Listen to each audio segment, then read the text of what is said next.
So this is a real interesting one. Are you paying more for the same ride? This Uber pricing quirk could cost you. I read the article. I couldn't believe how they found this out. A recent Reddit post is making travelers think twice about how they get to the airport. It has nothing to do with flight prices, but rather your Uber fare. One traveler taking an Uber into New York's JFK airport shared a surprising discovery. Simply choosing a different airline in the Uber app, even for the exact same drop-off spot, could change the cost of your ride by over 30%.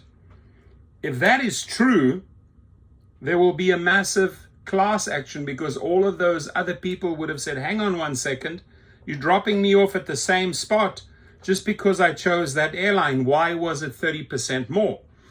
In the example shared on Reddit, Delta was selected as the airline for a ride to JFK's Terminal 4, which showed a fare of around $81, but changing nothing except the airline to Virgin Atlantic, same terminal, same drop-off area, dropped the price to about $53 for the ride.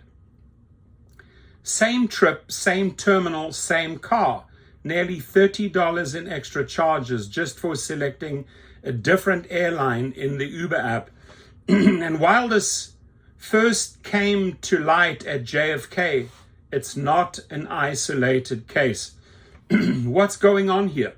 While this started with a Reddit post about Delta and Virgin Atlantic at JFK, the underlying issue isn't specific to any single airline. It's about how Uber codes each airline as a unique location in its system and how that interacts with Uber's dynamic pricing.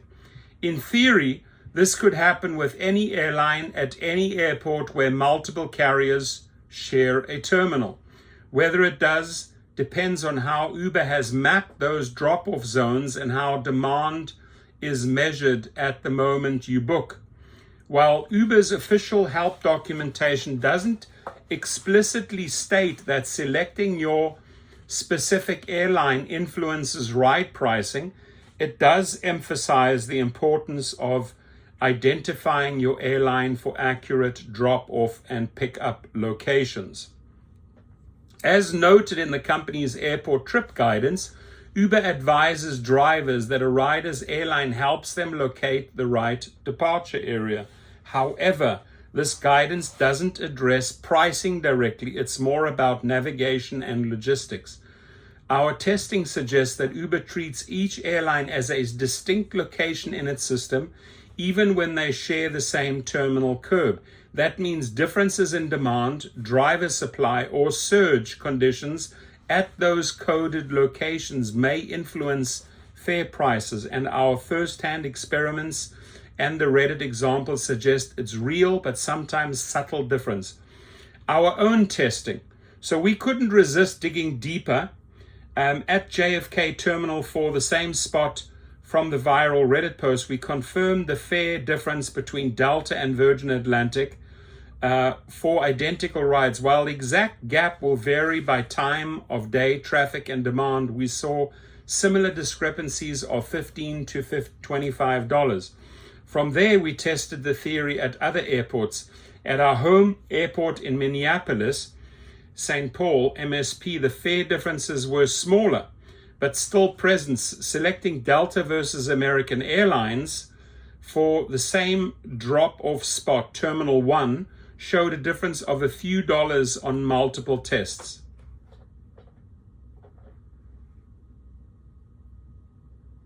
I mean, Delta and American, pretty much the same. We checked a handful of other major airports and found mixed results. Some showed no difference at all. Others varied by just a few dollars. We also ran the same tests with LYFT and couldn't seem to recreate the issue, though it is always worth checking. Regardless of whether you're taking an Uber or Lyft, most travelers assume that choosing an airline in the Uber app is purely about logistics. It's reasonable to expect the price to stay the same if the location you are getting dropped off at isn't any different. This finding suggests otherwise. Now, before I read the last bit of the article,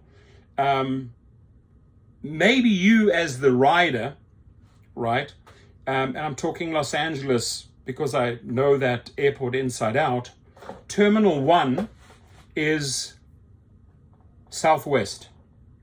Terminal 3 is Delta. Why don't you do a test? I'm talking to the rider. You're flying out from Delta, choose Southwest, see the price difference. Might be a massive price difference. I'm telling you, all it takes, and if you have carry-on from Southwest to Delta 3 is 1.5 minutes to 2 minutes walk. So does that equate to $15 savings? Maybe some riders could report. I mean, I'm thinking along the lines of this article, and using Southwest and Delta, Terminal 1, Terminal 3 as an example.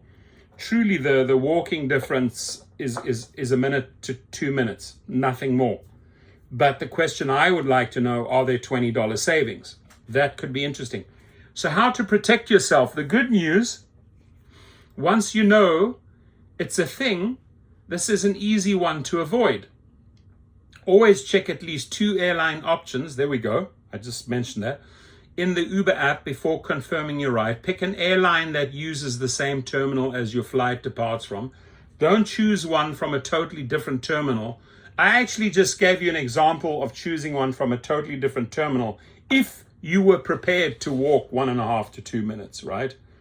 But there's several airlines at Terminal 2 at LAX. There's several airlines at Terminal 6 at LAX. You could run the test at LAX based on this.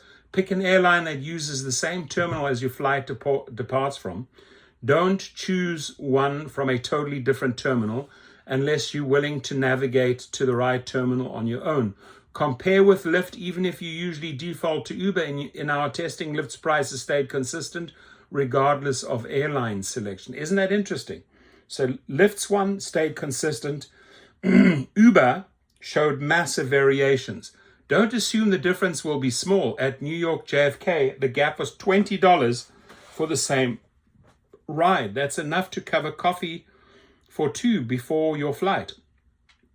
In theory, this could happen with any airline pairing at any airport where multiple carriers share a terminal. Whether it does depend on how Uber has mapped those pickup zones and how demand is measured at the moment you book. Your comments, please.